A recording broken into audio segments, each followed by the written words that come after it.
tradition. Live from New Delhi, you're watching DD India Live, India's voice to the world. This is Deepika, and coming up in the next 30 minutes. Kamala Harris concedes defeat to Donald Trump. Biden invites Trump to the White House for peaceful transition of power. India's Prime Minister Narendra Modi congratulates President Trump on the spectacular victory, says he looks forward to further strengthening of India-US partnership. Germany coalition on edge after Chancellor Olaf Scholz sacks his finance minister, faces snap elections. Israeli Prime Minister Benjamin Netanyahu speaks with Donald Trump, discusses Iranian threat. And Australia plans to ban social media for children under 16, cites risk to mental and physical health.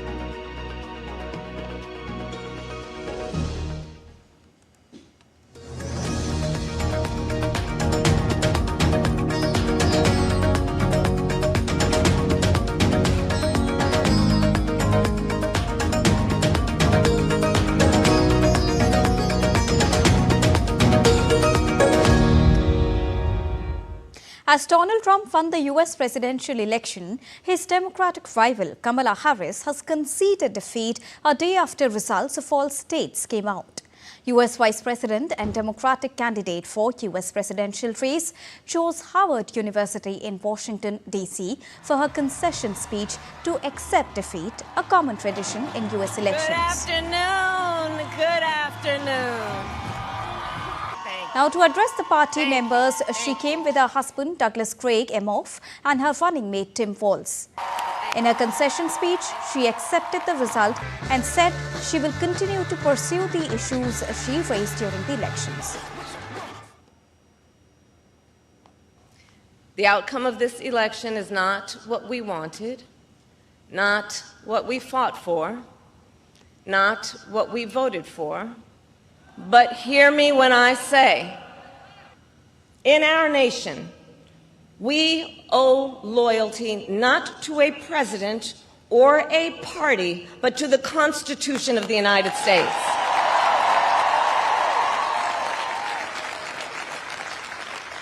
And loyalty to our conscience and to our God.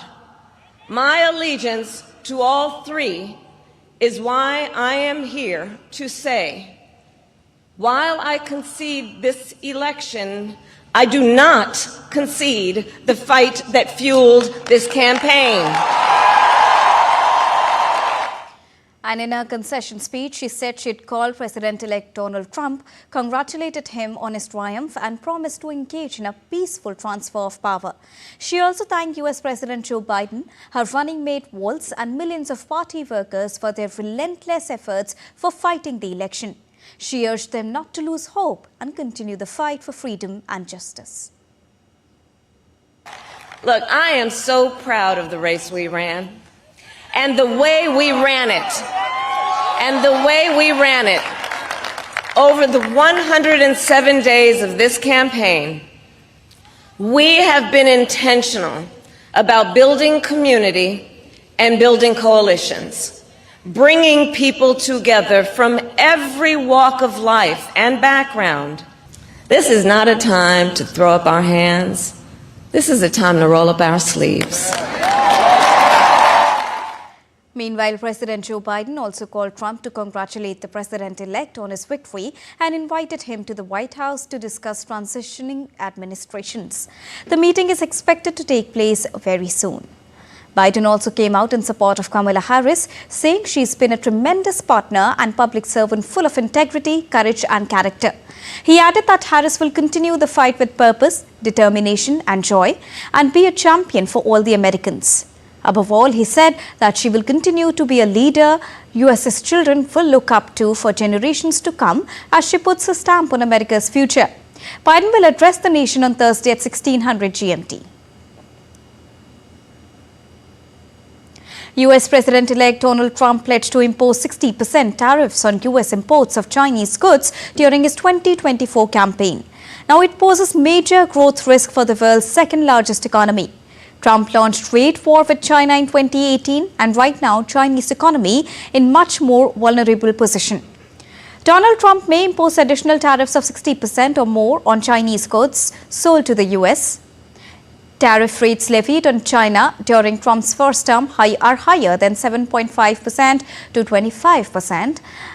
It could also further reduce China's exports by $200 billion, causing a 1% point drag on GDP. IMF calculates total government sector debt at $20.7 trillion at the end of 2023. Now, China doubled down on bolstering its own tech by encouraging bank loans to high-end manufacturing. This also prompted tariffs in the United States, Europe, Turkey, and elsewhere. Property crisis, debt overhang, and weak consumption have all fueled deflationary pressures. This time, the yuan might have to fall 18% against the dollar to fully offset 60% US tariffs, levels unseen since the 1990s Asian financial crisis. Now, China's top leaders meet in mid-December to discuss economic plans for the year ahead. Donald Trump once again succeeded in earning the trust of the people and will be sworn in as the 47th President of the United States of America, securing a decisive victory with 294 electoral votes. Let's now take a look at some of the notable factors that contributed to why Kamala Harris failed to block Donald Trump and reclaiming the White House. Let's understand the Democrats' big loss is majorly because of the economic malaise during a wave of inflation in the post-pandemic era. Though US economic data had steadily improved in recent months, surveys continued to show broad negative sentiment among the voters, and voters still view inflation as a problem. On the other hand, immigration was clearly a factor in Trump's 2024 victory, and during his rallies, Trump vowed to launch a massive deportation operation to remove millions of immigrants who came to the United States under the Biden-Harris administration. And as per the preliminary exit polls, though Trump did not win a majority of any non-white group, his support among African Americans also rose by single digits and jumped by double digits among the Hispanics. On the other hand, Trump's stance on reproductive rights in a bid to woo female voters also favored him in the recent elections. And with only 4 months to organize her efforts, Harris faced the challenge of running a presidential campaign with minimal preparation time as well. Further to this, Harris also struggled to differentiate herself from Joe Biden's legacy burden.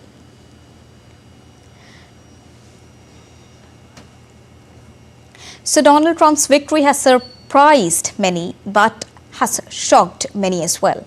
Right from international institutions to domestic clienteles, all are keeping their fingers crossed over significant impact his second coming may have.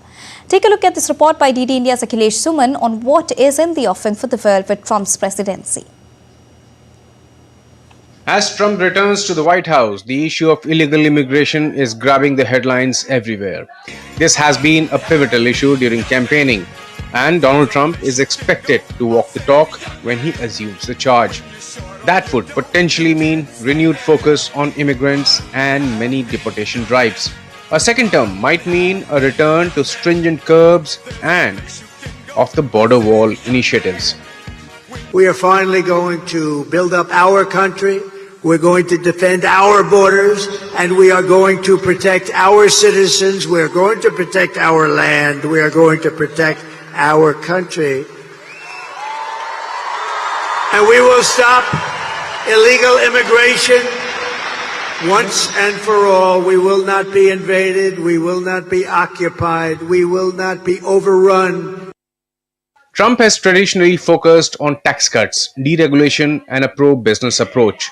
A victory could see renewed tax relief, particularly for corporations and higher income groups, along with efforts to reduce government regulation, especially in industries like energy and manufacturing. Trump may also push for policies aimed at reshoring manufacturing jobs, focusing on America First principles to reduce reliance on imports. Donald Trump is also likely to target parts of the Affordable Care Act, popularly known as Obamacare, aiming to reduce government involvement in healthcare.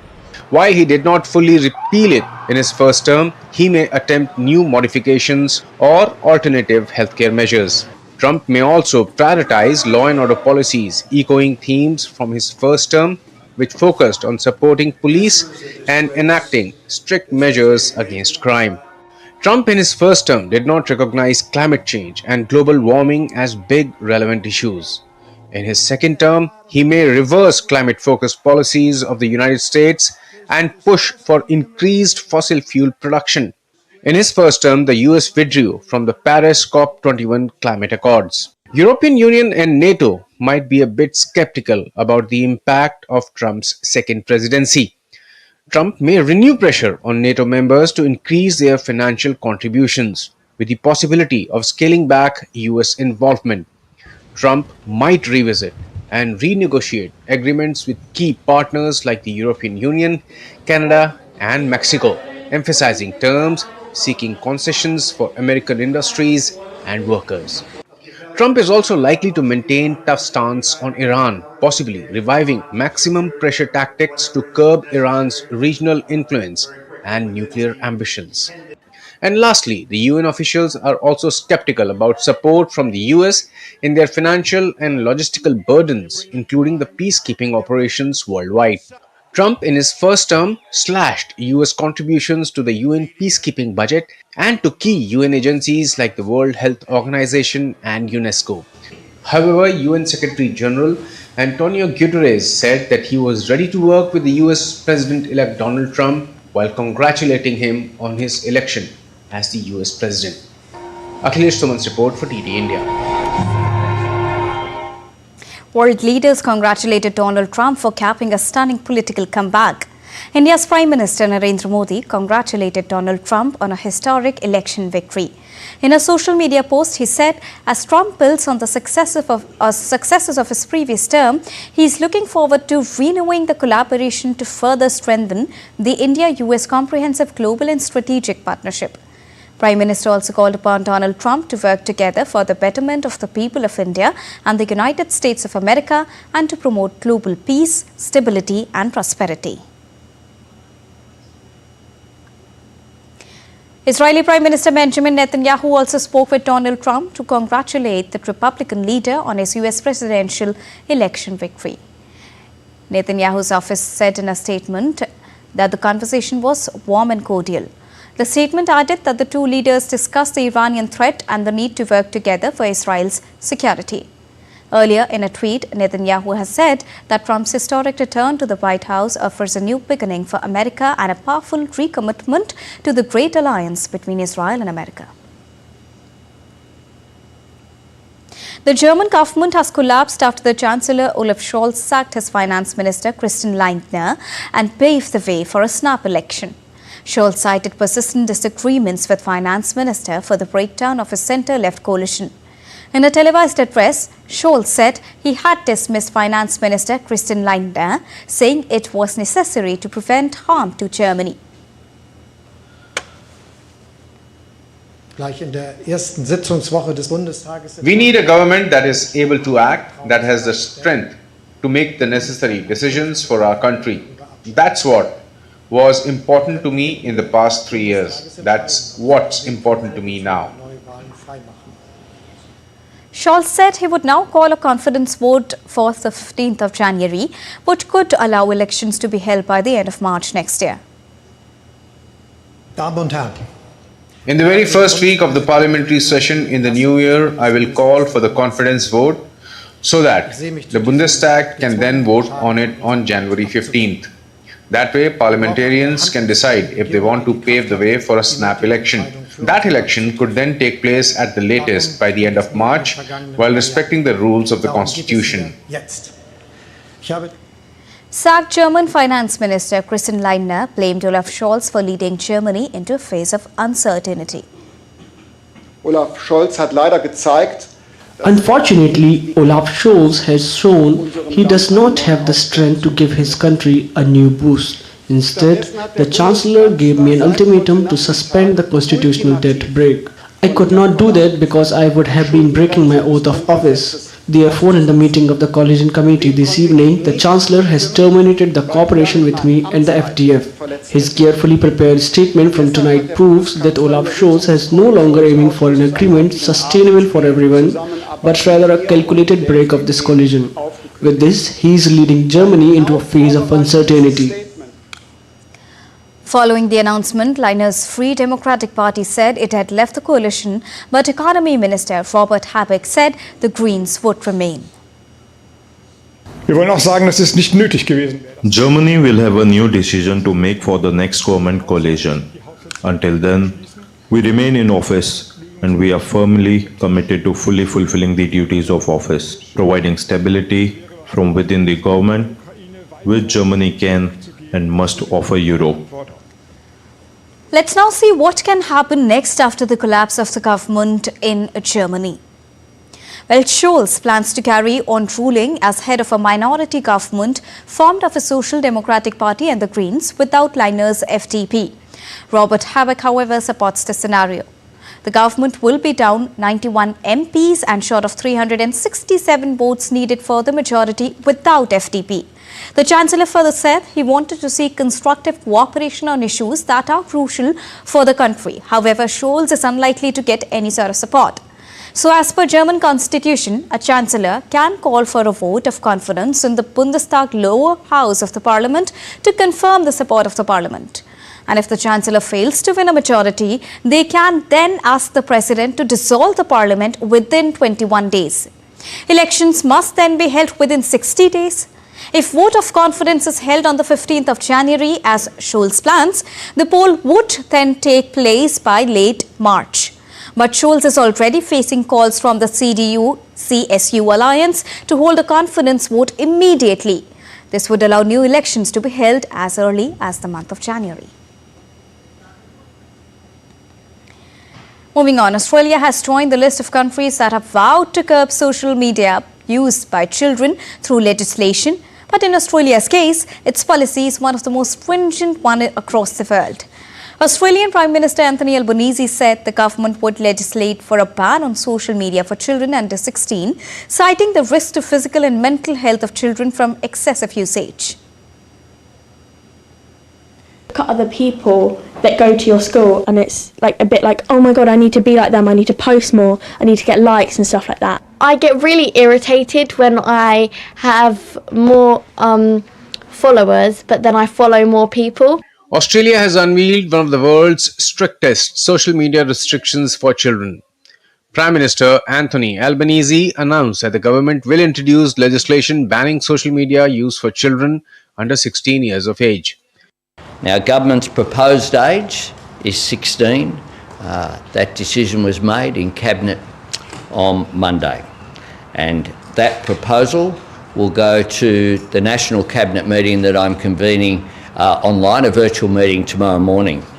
The onus will be on, just to go through some of the details, the onus will be on social media platforms to demonstrate they are taking reasonable steps to prevent access. The onus won't be on parents or young people. There will be no penalties for users. Australia is trialling an age verification system with the restriction potentially in place by the end of 2025. Albanese justified the move by citing concerns over social media's harmful effect on children's mental and physical health. The ban will apply to all children, regardless of parental consent or existing accounts. The new law will target major platforms like Instagram and Facebook, TikTok, X, which was formerly Twitter, and YouTube. Australia's policy places it at the forefront of global efforts to protect children online. While France proposed a similar ban for those under 15 years last year, with parental consent as a workaround, the US has for long required parental approval for children under 13 years of age. A similar bill is to be presented in the British Parliament, with main provisions including raising the age of internet adulthood from 13 to 16. If successful, Australia's approach could serve as a model for other countries trying to address the risks of social media for kids. Bureau Report, TD India. Now, Bangladesh's interim government, led by Nobel laureate Professor Mohammad Yunus, decided to scrap the permanent and temporary press accreditation cards of 30 more journalists perceived to be supportive of the Awami League party. The Committee to Protect Journalists has expressed concern about the decision. Earlier, on the 29th of October, the accreditation cards of 20 journalists were revoked. The international organization that works globally to protect the journalists' rights issued a statement on Tuesday saying that the organization is alarmed by such reports. It further says that interim authorities should not use press accreditation as a weapon to target journalists for their work. Hurricane Rafael has slammed into Cuba as a Category 3 storm before losing some strength as it passed over the island and entered the Gulf of Mexico. The hurricane that caused power outages in multiple regions is the fifth major hurricane of the year in the Atlantic and the strongest this late in the year since 2020. According to the U.S. National Hurricane Center, Rafael is expected to bring storm surges, flash flooding and mudslides. Amid the outages, 9 provinces in the west and central Cuba, including the capital, Havana, have been placed on cyclone alert. Over 70,000 people have been evacuated from their homes. This is the second blow from a hurricane in Cuba in recent weeks. Hurricane Oscar walloped Cuba in late October, killing at least 7 people. The country's power grid has collapsed multiple times and millions were left without power for 4 days following a blackout.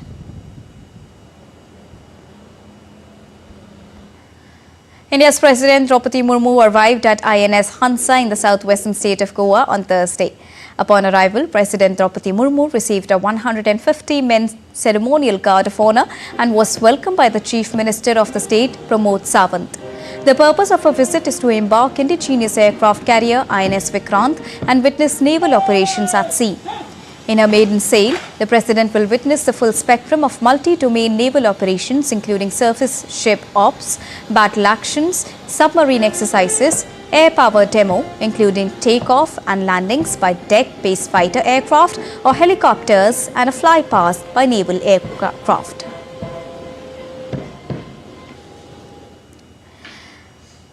India's Culture and Tourism Minister Gajendra Singh Shekhawat attended the World Travel Market in London on Wednesday. The Indian Tourism and Culture Minister expressed happiness on attending the event.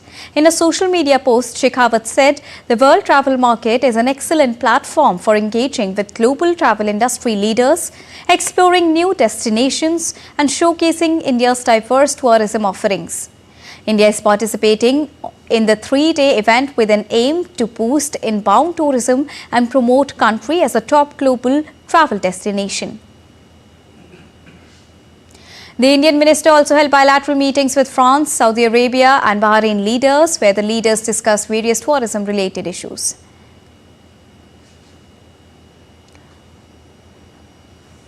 The Indian Consulate in Toronto announced cancelling some of its scheduled consular camps after the Canadian security authorities failed to provide minimum security protection. The announcement by the Indian Consulate was made on the social media platform X. In the post, it was noted that in view of the security agencies conveying their inability to provide minimum security protection to the community camp organizers, Consulate has decided to cancel some of the scheduled consular camps.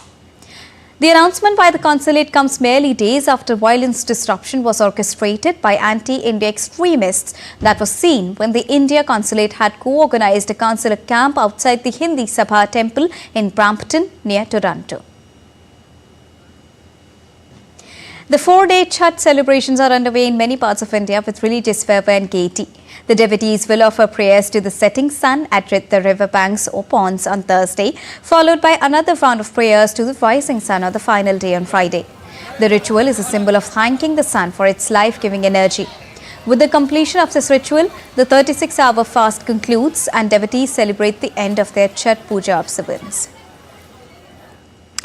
And now it's time to get you all the latest action from the world of sports. The Indian Premier League 2025 mega auction is going to be held in November 24 and 25 in Saudi Arabia's Jeddah. The event, scheduled at the Abadi Al Johar Arena, marks the second consecutive year the auction has moved overseas following Dubai's hosting back in the year 2024. A total of 1,165 Indian and 409 overseas players have signed up for the mega auction. The list includes 320 capped players, 1,224 uncapped players and 30 players from associate nations, an official release confirmed.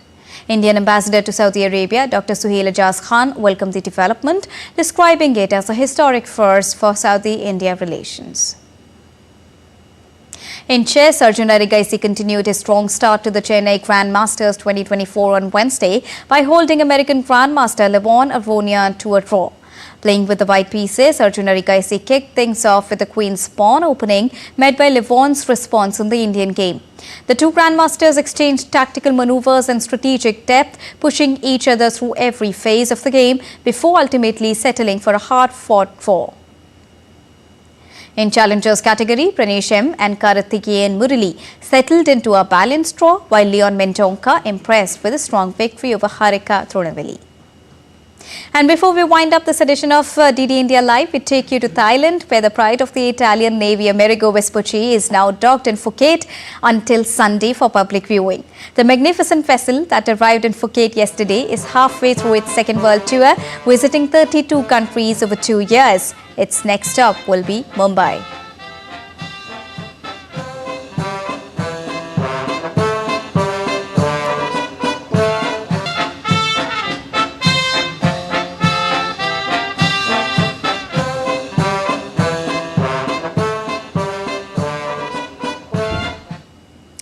And that's all for this edition of DD India Live, but do let us know your thoughts on the news of the day. For those on the go, you can get all the latest news and updates from India and across the world on the DD India mobile app.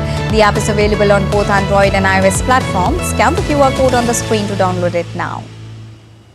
We'll be back with more news as it breaks here on DD India. I am Deepika, and from all of us here in New Delhi, thank you so much for watching DD India Live. Namaskar.